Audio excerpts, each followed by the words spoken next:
Good afternoon, friends of Cupertino. I'm Chris Wen, Vice Mayor of City Cupertino. Welcome here, and you can see a big smile on my face. I'm really happy to announce the following news release. You probably already got the paper that city manager sent out the news release, and here's more information. On Tuesday evening, during the regular City Council meeting, Steve Jobs, CEO of Apple and longtime resident of the Silicon Valley, announced that Apple Computer had acquired a commercial property within the city of Cupertino, where a second Apple campus will be built. With Apple's business basically tripled the last 5 to 6 years, Mr. Jobs announced that the current campus is insufficient for their rate of growth. Although land in Cupertino is often more expensive than in the neighboring cities, Apple was delighted to find an unexpected lot in Cupertino that will become an almost 50 acres new campus. It was announced that the design will start within the next few years. We think plans to take down the existing buildings and put up more efficient structures to accommodate their size. As part of our community for 30 years, Apple Computer is currently the #1 source of sales tax revenue in the city of Cupertino. Both Apple and the city of Cupertino are delighted that Apple has found a way to stay in the city. From the tax base Apple provided our community, we can continue to maintain vital public services. In addition, the commitment of Apple to stay in Cupertino demonstrates that Cupertino is not only a city known for its nationwide top-notch education, but also a worldwide high-tech town. Cupertino and Apple has been synonymous with innovation and education, and we are pleased to have Apple make this investment in our community. The city of Cupertino would also like to recognize the landowners for their generous community participation, enabling Apple to stay in Cupertino. Apple is a great partner. We look forward to many years of continued collaboration and success. In closing, Mr. Jobs acknowledged that Cupertino is a great city, and working together can make both Apple and Cupertino even better. Thank you.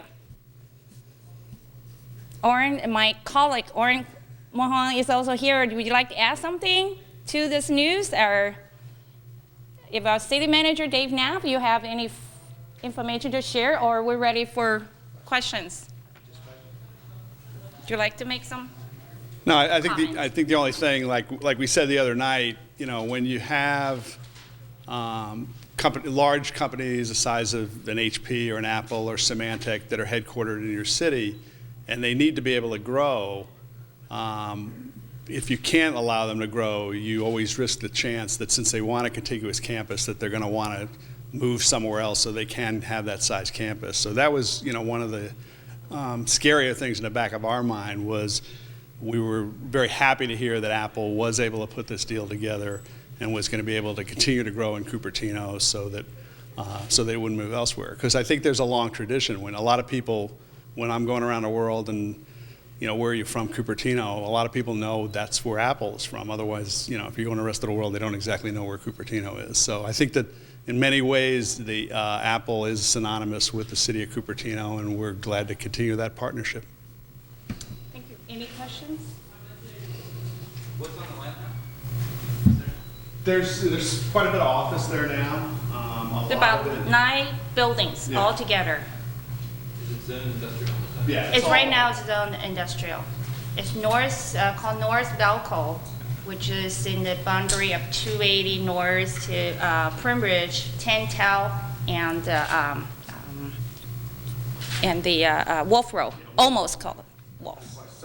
So it's everything. If you look at it, it's everything on the north side of Valco between Valco and Primridge, except for the existing housing that's there and a new approved project that already was approved. Oren, you want to come close to Mike so that everybody here and we can make that. So there's some existing housing there, the Hamptons apartments, that'll stay. And then there's Sobrato apartment, condo. Right. Sobrato condo is a new condo is going to be built. And that'll still be built. Right. and the rest of about 50 acres altogether with 9 buildings Right. will be this new campus. Dave, you have anything? Nothing yet? Okay. Any? Sure. Can you say what they contribute to sales tax? Do you know how much they contribute? Current? Yeah. The state law precludes revealing how much sales tax is paid by various individual companies, but suffice it to say they're the highest contributor to the city's sales tax. And do you know how much they pay for the land? No idea. Too much, according to Too much, the yeah. CEO. Yeah. Well, again, I think one of the keys here, and one of the reasons why it was a surprise to us, even though, there was some discussion, rumors behind that, is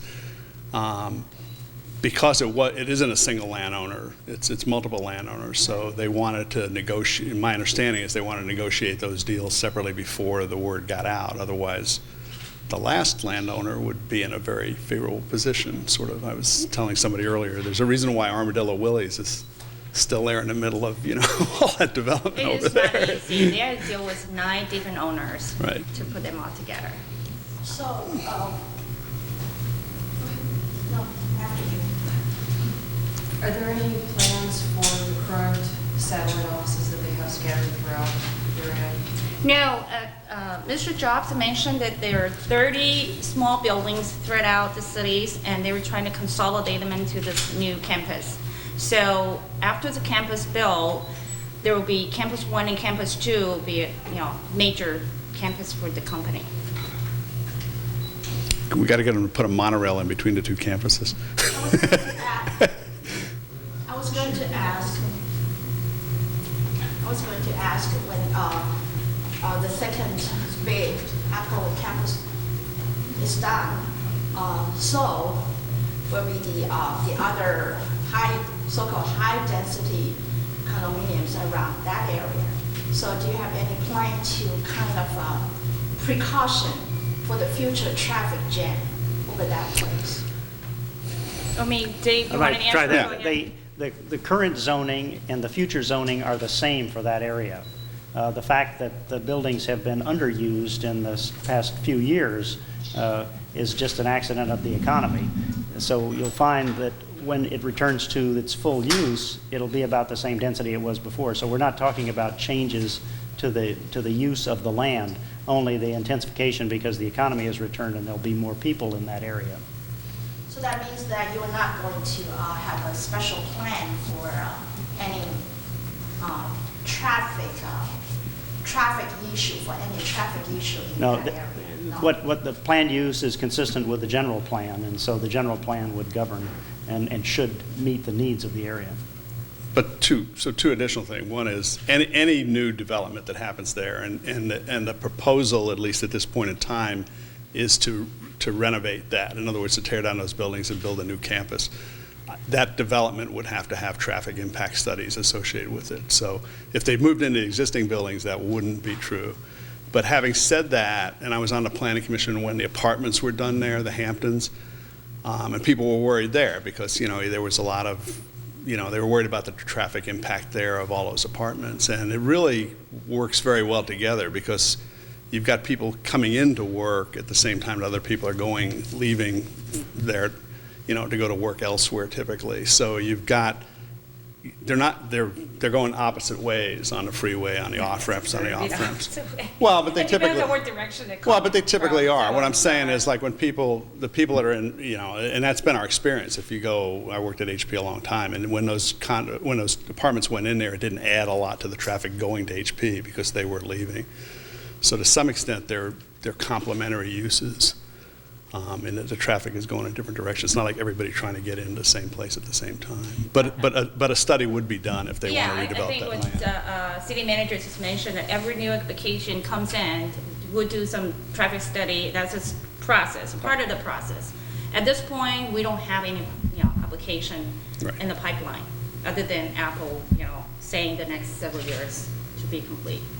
So Dave, can you reveal yearly, every year, how much Apple pay, for the tax to the city? Can you reveal the figure? No, the state law protects that information, so, but they contribute heavily, and they're our #1 sales tax producer. Did Apple get any tax breaks or any other incentives to stay here? Not in this arrangement, no. Not from the city. What we can tell you is 26% of the revenue come from the sales tax currently. Oh, very good. Okay, thank you. Done. Good. Thank you for coming.